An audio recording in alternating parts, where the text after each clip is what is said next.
We acknowledge this land that we meet on today is the traditional lands for the Kaurna people, and we respect their spiritual relationship with their country. We also acknowledge the Kaurna people as the custodians of the Adelaide region and that their cultural and heritage beliefs are still as important to the living Kaurna people today. We also pay respects to the Cultural Authority of Aboriginal people visiting, attending from other areas of South Australia or Australia present here. And now I'm going to hand over to Eric from Adobe, who will take us through today's session. Thanks, Lynn.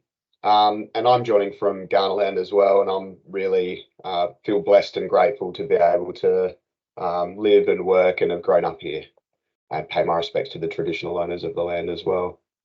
Okay, so I will share my screen. So usually when I share my screen, I'm sharing with the web page that looks like this. So this is the published web page, and really today is about taking you through web pages, but how can we enable, empower students to tell digital stories of their learning in a digital portfolio? So we've spoken previously about how they can tell stories using video and infographics and those kinds of things. And if you miss those sessions, then there's resources available, webpage resources available, and recordings that you can catch up on as well. And in this session, I'll show how those artifacts could be grouped together in a digital portfolio to tell a digital story about a student's learning or a process that they've followed, those kinds of things. So today we'll use Adobe Express to create banners for a web page. That can be a little bit tricky at times. And we'll create an Express web page and apply some different formats to demonstrate specific aspects of student learning, using images, videos, and links to showcase the student learning and how you might organize those in a web page to form a digital portfolio, and then how do we share and publish the digital portfolio. So I'll switch over to the editing, what it looks like in the editor. So you can see that with your web page, you have these plus buttons, and those plus buttons are basically how you add content to your web page. So firstly, why are digital portfolios a good idea? I'm sure that as teachers, you've had students organize work into folios before. Probably the most traditional way is in a folder with plastic sleeves, and you can sort of flip through the work and get students to sort of talk about their learning or have reflections written in there. So not dissimilar to that, but one of the great ways, or one of the great things about digital portfolios and web pages, is that you can collate all of those artifacts of digital learning and help students to organize all of those artifacts in a really succinct and nested, logical way. And the artifacts can be multimodal, so they could be videos, or it could be a document or audio. It helps students to visualize their growth, so developing their growth mindset. Where do they start and where do they come from? And really provides a platform to showcase that progression and for them to be able to visualize that progression themselves. A great tool for reflection and metacognition as a high impact teaching strategy is one of the more difficult strategies to use. So a digital portfolio is a great tool to use to get students to be metacognitive, to think about their learning and do some self-assessment. That way they can identify strengths, weaknesses, and some of their preferred learning styles also, which provides them with some agency moving forward on how they might best demonstrate learning in other tasks or learning activities. And then it's also a great way to share the learning. So when you publish this digital portfolio, it's a web link that's hosted on Adobe servers, and anyone with an internet access can access that link when it's provided to them. So a great way to share with parents, peers, or if you were using a learner management system, you can get them to submit a link to Daymap or whatever your learning management system might be really, really easily without taking up a bunch of storage or having to download and upload lots of different artifacts. So when you start a digital portfolio, it's always good, or when you're introducing it to your class, it's always good to have a bit of a plan for what's going to be in the folio, and really articulating that to the students is ultimately you're going to be demonstrating the process or all of the different artifacts that you've done in this unit of learning. So it's a great idea to have a bit of a plan, and I always think templates are great ways to organize a plan. So this link that you can see here is a link to an editable or a remixable template that looks like this. I'll show you what mine looks like here. So this is in Adobe Express. That template will take you here, and if you click remix, then you'll just get to, this will become your own project, and you can remix it at will. Control plus will zoom in for me. So what I'll demonstrate for you today is some learning artifacts from a unit that I did a couple of years ago with a Year 8 class called the Game of Life project, where basically they were making a board game after learning about health in science, cells and body systems, those kinds of things, and probability in maths. So they did a bit of learning along the way before they got to actually creating a board game. So it's a great idea to have some of those broad learning intentions highlighted there, just so you can really make sure that the artifacts that you're collecting really do contribute to a learning intention, and it helps to display that learning journey for the students and for the people who you're sharing the digital portfolio with. So the learning intention, explain different functions of cell organelles, and there was a task associated with that. Then they looked at systems, and there were a couple of tasks associated with that. The task doesn't need to be a summative assessment task. It could be any learning activity. It could be a visible thinking routine or a brainstorming activity. All of those artifacts are great things to include in your digital portfolio because they really showcase the thinking that has gone into the tasks that are also represented there. So a summative task here was a heart dissection, but they also did some body systems research before they did that heart dissection. So that contributes to the summative task and will showcase the process or the learning that really fed into that. Okay, so feel free to remix that template, have a bit of a go yourself. You could even, if you're learning about digital portfolios, you could include some of these learning intentions that we've got up here if you wanted to. This link will take you straight to Adobe Express, by the way. So if you haven't logged in yet, then click on that and get cracking with Adobe Express. All right, so it's important to understand what format the artifacts will be. So if they're handwriting something, then make sure that students, when they finish the artifact, take a photo of it and store it in a folder. So what I've done here is got my project files in a folder called Portfolios Project, and you can see all the artifacts here. You could even be more organized and have subfolders in there, etc. So you can see that the different file formats that I have here are PDFs, images, there's a video here as well. Yeah, so a bunch of different formats that you can use. File types that work in Adobe Express web pages, PNGs are the best for images and banners, but JPEG files will work. You can insert GIFs as well. So if you had students could potentially be filming a process, if it's a short process, they could make a short video of it. And then using Adobe Express, in the quick actions, you can convert an MP4 into a GIF as well. And then that GIF will be displayed in here. So you can see when if I click in here, it would have to be in this one here.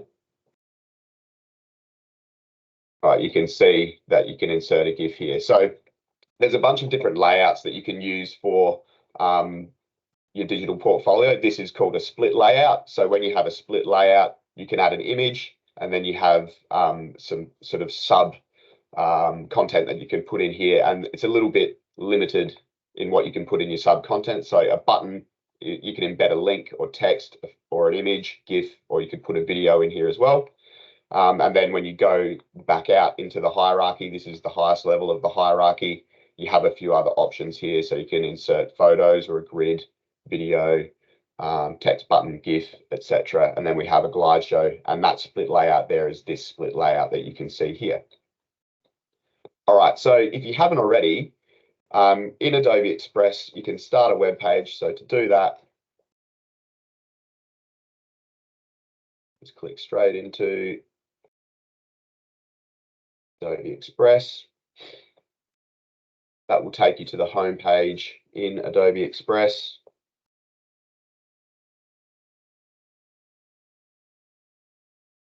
Take a minute. Let's continue. Scroll for me. Okay. So you'll need to add a banner, and I'll show you what that looks like in a minute. And then you can start to add learning artifacts and files into your digital portfolio, into your web page at will. So there's a few things to know about adding images. So there are a few different formats that I sort of ran through briefly before. So photos can be added in line with content to fill a full screen, as a window, or to take up the full width of the screen. So let's have a look at that. So if I was in, this was one that I started, this one here, this was one that I started earlier. So to get to your web page, this is the home screen of Adobe Express. Click the purple button here, and then you have your quick actions here. So go to quick actions, and that will allow you to do a bunch of different things, remove backgrounds, etc. So here you can see convert to GIF. So that's where you can convert your MP4s into a GIF, create QR codes. And we want to, in create, go to web page. So click on web page, and then that'll take you to a web page that's blank. So what I've done here is I've already added my banner here. So if you just click in the screen, you can add banners in a couple of ways. There's a short cover banner, which makes it shorter. And then there is a full cover, which is this one. Or you can also use a split layout for your cover as well. And then put in your title, and you've got a subheading there. If you don't like the theme, the fonts, those kinds of things, you can adjust the themes here. So you can create a new theme, or there are some preset themes that you can have a look at here. So I just clicked on this magic wand to get there. And in the future, there's a bit of a roadmap for Express web pages. It's going to get a bit of a facelift, and they'll be much more customizable as we move forward or throughout the next year or so. All right, so you can see here I've got my split layout. Here's the plan. So even if you were a student, it wouldn't be a bad idea to give the student this plan at the beginning. And this is your digital portfolio. Tick off these tasks as we go, and you can sort of add them as we go, and do some reflections. So an introduction, maybe you want them to articulate the learning journey themselves. Where did you start, and where have you progressed to? What have you learned? Those kind of reflective questions. And then you can start adding your tasks. So this was the cell analogy task here. So I've chosen a full width format for this. So I've just, and you can adjust these here. So the full width looks like this, and you'll scroll over it. You might not like that because you can't see the whole task in one. So perhaps you just want it to fill the whole screen. Still not the best, and you can see that it's cut off a little bit here. If you have an image that is cut off like that, what you can do is change the focal point. So if you drag it to the left, then that will change the focal point to the left a little bit. You can see the left side of the screen there. Or you can go up or down. So I'll just put that back in the middle. So some different formats here. So this is what inline looks like. You might prefer inline. That gives you a good view of what that task looks like there.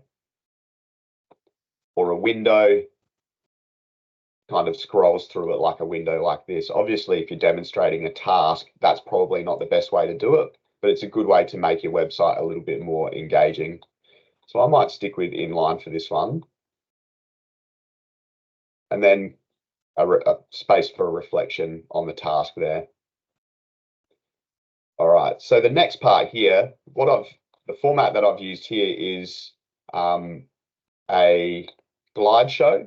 So again, with the glide show, you can see this image was the board game that was produced by the group. So put that in the background of the glide show. Again, you can change the focal point if you want. You can edit your photos. So here's the photo here. And with a glide show, you actually can add more photos as well. So if I wanted to add a photo to this glide show, let's get back to, yeah. So maybe I want to add a photo of the team to the glide show. Double click that. So here's the squad that we did the project with. Add that to the glide show, save that, and then you'll see, so with the glide show, you get some content that can go along with it. And then comes the next image, and here's the space for the content to go over the glide show. And you can move where you want this content to be, the center, left, or right. I like to use center because you get a little bit more width in it, and then your content can go in there. So here, what I've done here is a button. So this button will take you to the video. So we'll talk a little bit about video now. To insert a video, simply click the plus button and then add a video. Now, at the moment, actually, it looks like this has changed. It used to be, until very recently, a YouTube or a Vimeo would be the only formats that you could use. But actually now you can insert an Express video here as well. So, and this is great for students because if they don't have a YouTube channel or a Vimeo channel, which probably not that many students do, then you need to use a bit of a workaround. But since we can use an Express video, and this is new, so I'm sort of just going to go off the cuff here a little bit and see if it works. I'll go into your stuff, and I know that I've got some videos somewhere. Let's have a look.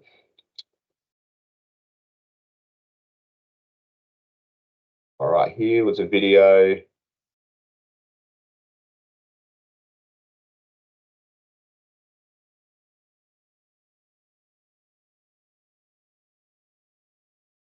I'll show you what it looks like for a YouTube, from a YouTube perspective. So here's my YouTube channel. I can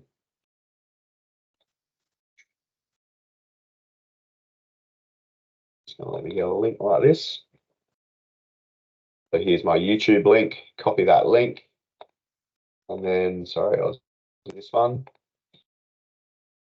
Just paste your link in there. Save. And the video should pop up here. And then you can see it. There's the thumbnail. There we go. All right. Is this one loaded up yet? Not quite. All right, we'll come back to that.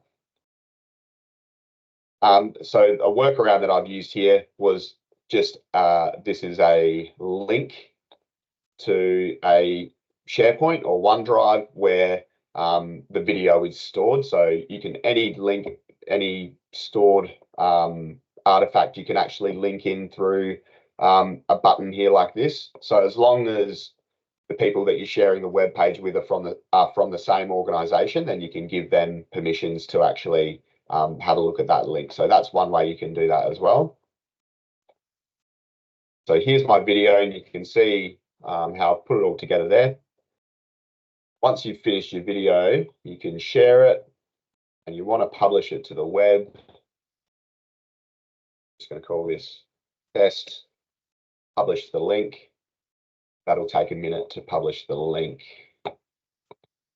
Publishing your design here. So we'll come back to that. And then hopefully your Express video works. So this is a great way for students to demonstrate learning through video, and then they actually don't need a YouTube or a Vimeo channel to be able to share their video into their digital portfolio. All right, just going to get my bearings a little bit and make sure I can see where we're up to. All right, next is banners. How's this video going? Still going. All right, so let's talk a little bit about banners. You can see this banner here goes right across the screen, and I've put this in as an image that just is the full width of the screen, but it's a good idea to understand different aspect ratios that are good for your banners, because if you have the wrong aspect ratio, it'll blow up your image. You'll have bits that are missing. So if this banner was too wide and I tried to use it as a short cover, or if it was too tall and I tried to use it as a short cover, the web page will adjust the aspect ratio, and you might lose your logos and those kinds of things. So it's good to understand a couple of aspect ratios and presets that work. So this banner is 2560 by 400 pixels, so quite wide by not so high. And this works. This is a good aspect ratio for a short cover. And then for a full size cover, which is this size here, and this size is actually good for glide show images like this image here as well, then the preset that I use for those is a YouTube banner. I find works really well. Okay, let's have a look at this video and see if that's worked. All right, so here's my link, copy link. Let's go back to our project here, and we'll see, add another video.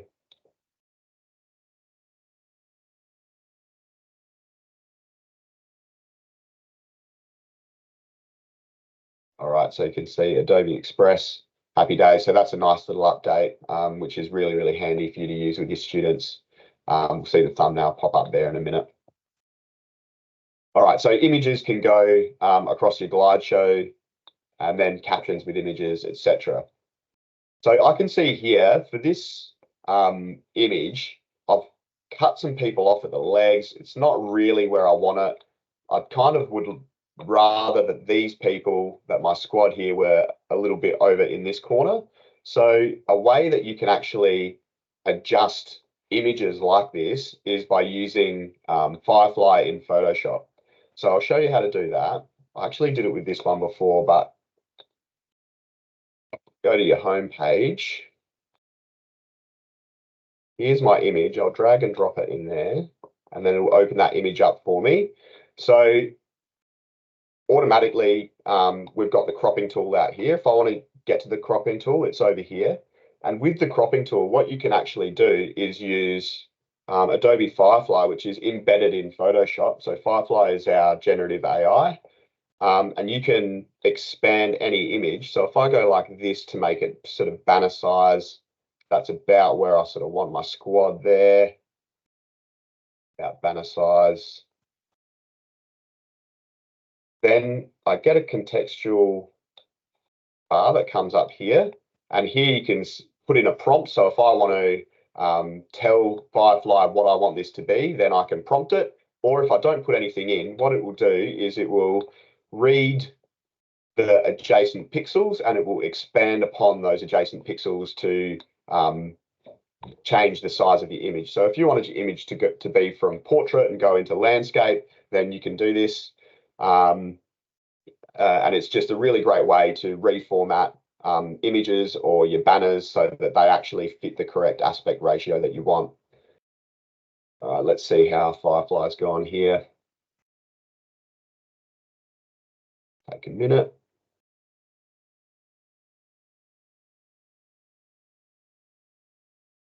All right, there we go. So you can see that there are some options that have come up here. Not sure about this part of the image if I like that, so I can choose a different option.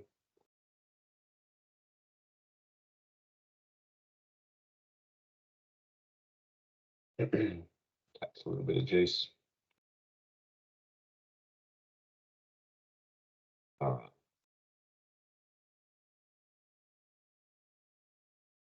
All right, there it is. I like that one better. It looks a bit nicer here. So I'm going to use this for my banner. Then what I want to do is just do a quick export as a PNG.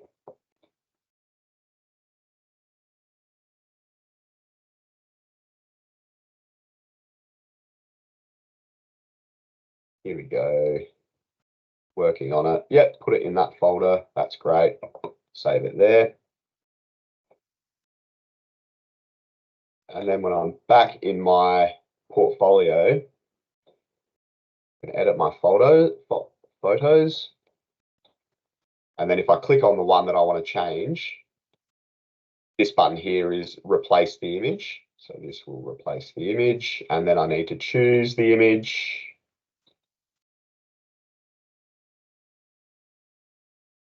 Where's my saved one? This.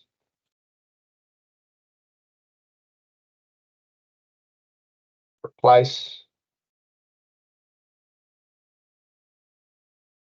And you can already see that the aspect ratio has changed here. So you know that it, or hopefully it should fit that window a little bit better. Take a minute just to upload that. Lynn, I'll just defer to you quickly. Has there been any questions, anything come up on the chat that I need to address? Nope. No, not yet. And hopefully with just there being a couple of people here, we can interrupt at any time if you have any questions. Yeah, no worries. All right, so we'll wait for that to get going a little bit. All right, so there's some instructions here how to set up your banner. So you can also, when you're within Adobe Express, if you want to make a banner, a fresh banner in Adobe Express, you can just start from scratch. So you've got a bunch of your presets. My YouTube banner. So this web banner preset is a good aspect ratio for your split screen. So that's what I use for the split screen. You can customize your size here. I might start as a web banner, and then when we go into Adobe Express, you can resize your project really easily here. And if you have content in there already, background set, those kinds of things, it'll automatically resize your content. It's not perfect every time, but it does help you to get your content resized into the aspect ratio that you like. So I'll find my YouTube banner preset. So we'll resize that there. And then you can create your banner within here however you like. You can bring in media. You can use text to image within Adobe Express. So this is Firefly in Adobe Express. Make this widescreen. And then you can put your prompt in here and it'll make something for you there. All right, so there's my glide show image, and you can see that it's changed here. Now, it's still kind of cut off a little bit here. So let's just change that focal point and see if we can bring the squad into the image. There we go. Oh. There we go. Save that. So just changing the aspect ratio, expanding the image has allowed me to change the way that that glide show looks, and then you can input your content here. All right, so let's have a look at a couple of other things.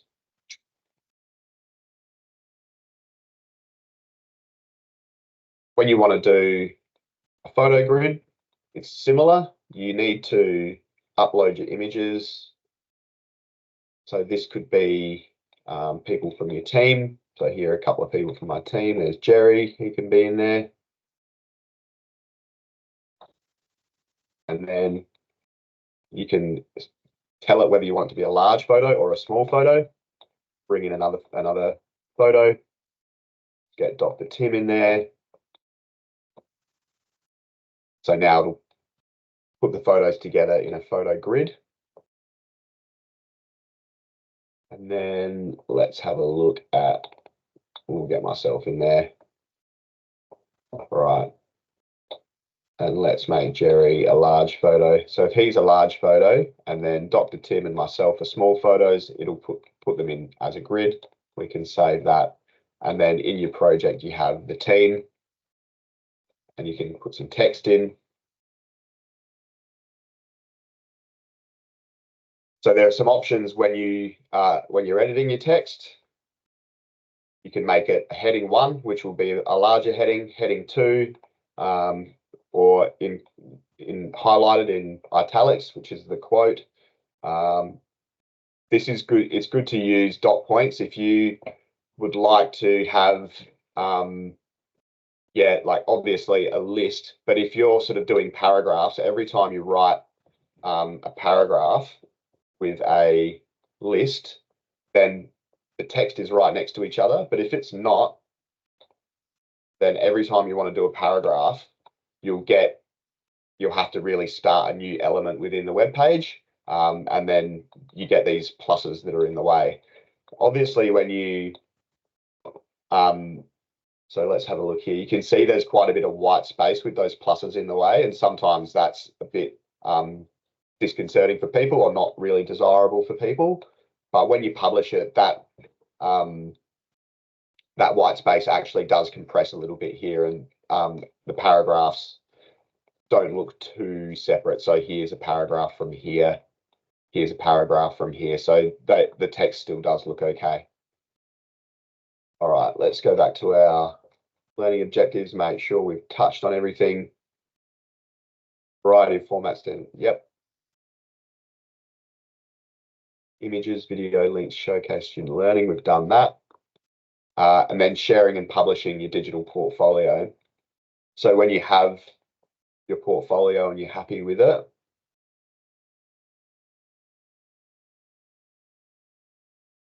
so you can see my 2 videos have gone in there, that's great.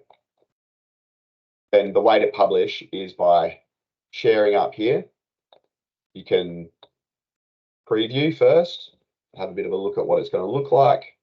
So here's my banner, split view, slideshow. And you can see here with this slideshow that we've lost a little bit of resolution on this image. So if you're finding that you're losing some resolution on your image because it's been blown up, a good way to counteract that is to go into Photoshop and just expand the image, make the image bigger, and try and get it to the aspect ratio, that YouTube web banner aspect ratio, and then it'll blow the image up a little bit less and preserve some of that resolution that you've got in the image.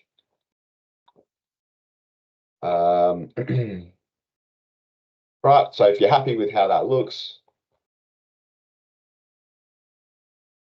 exit the preview, share, and then you can publish to the web. So like any Adobe Express projects, there are collaboration features. So add the person that you want to collaborate with. When you're collaborating on a web page, it's important to know that you can't be editing the web page at the same time. So if someone is editing, for the next person to be able to edit, they need to actually close down the file and then they can go in and edit. But only the owner of the web page will be able to publish the web page. So you can change permissions for collaboration, copy the link. We go back to share. Then if we're publishing to the web, you put your title in there, you can add credits. If you click author and show the author, this actually does make the web page potentially searchable. There's a low chance that it's searchable. If you do not publish the author, then it won't be able to be searchable. So it maintains a bit of privacy if you do not publish the author. And then if you've already published before, then you'll have a republish, or you can unpublish. If you unpublish, then when people with the link will try and access that web page, it'll give them a 404 error, so they won't actually be able to see any of the content. And then when you republish it, then the content will come back. So a good thing about this is that the links that you share out, they don't change, right? So the person who has access to that link will be able to see any of the content as you republish it, which is really good. All right, so then once you've published, then you have your shareable link here, or you can publish it straight to your learner management system. So I'm not on an education account at the moment, so it's showing social media. So you could publish straight to social media if you want to, but with your education accounts, if you have a learner management system that's compatible like Canvas, then you'll see that come up here, or Google Classroom, and you can publish it straight to your Google Classroom. So if you had a web page to push out to students, then you could do it that way. And then if you've made some changes, then you can publish your changes up here, and it'll just change the web page, and that link doesn't change, as I mentioned before. All right. So once you've published it, copy that, and then you should be able to put it in your browser, and it'll go straight to the web page, Game of Life project.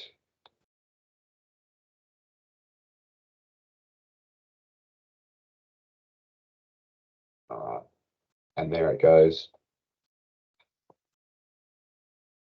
All right, I just want to open up the floor for anyone else to ask any questions or to have a bit of a play. We've sort of got a little bit of time left, sort of 9 minutes to go. So I'm really interested to understand, is this something that you see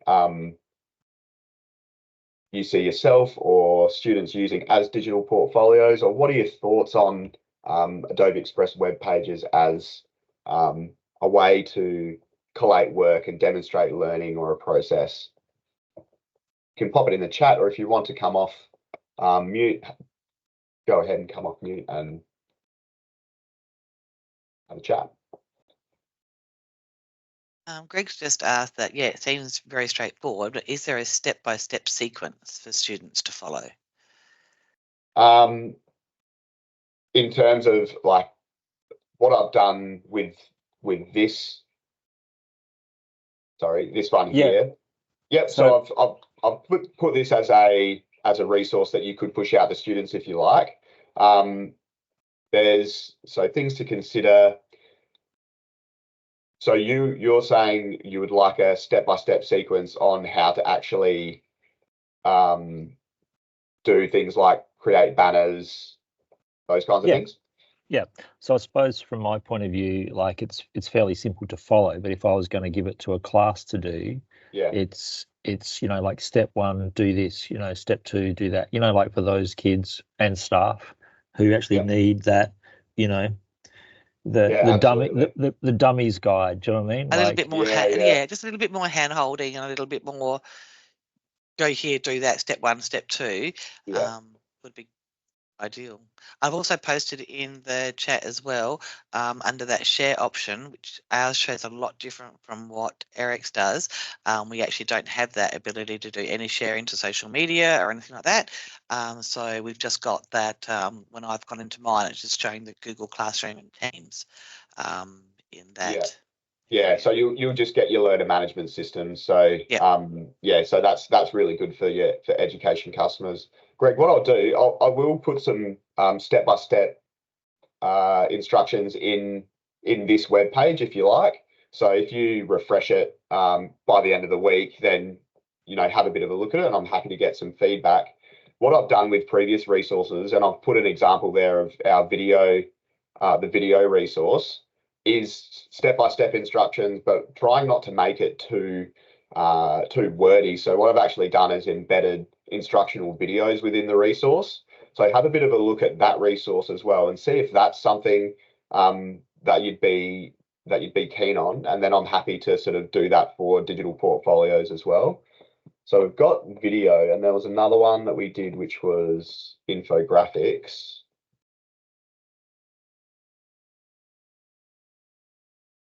Which I'll put in there for you as well, just so you can have a bit of a look, Greg. And then happy to take any feedback, and you're